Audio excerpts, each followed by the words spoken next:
3, 2, 1.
Paano nga ba natin mapapangalagaan ng kalikasan at sa anong paraan? Mga uri ng pamamaraan upang mapangalagaan ang kalikasan. Pagre-resiklo. Tulad ng boteng ito na may halaga din sa mundo, pwedeng maging paso at palamuti.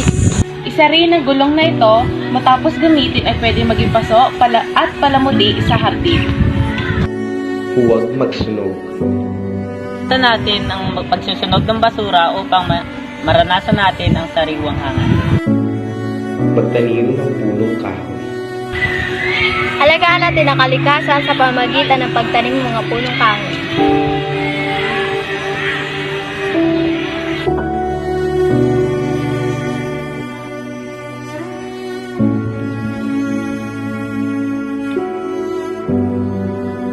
Pulutin ang mga kalat na madadaanan.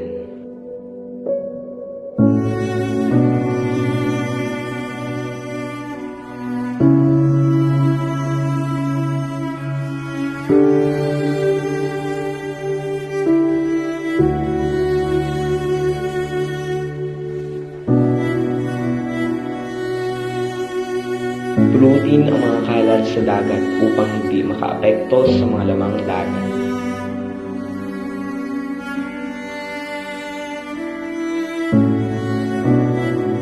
Ang ating kalikasan ay biyayang hindi natin dapat pabayaan at saktan. Ito ang nagbibigay sa atin ng sariwang hangin na ating hinihinga, malinis sa tubig na ating iniinom, at mga likas na yaman na nagbibigay sa atin ng kabuhayan at pagkain. Ngunit sa kasalukuyan, nararamdaman na natin ang epekto ng pagbabago ng klima, pagkasira ng kagubatan, polusyon at pagkalugi ng iba't ibang uri ng hayop at halaman. Hindi natin maaaring ipagbawalang bahala ang mga ito. Kailangan natin kumilos at magtulungan upang protektahan at pangalagaan ang ating kalikasan. Pahalagahan natin ang kalikasan dahil ito ay ating sariling yaman.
Halina't magkaisa at magtulungan upang alagaan ang inang kalikasan.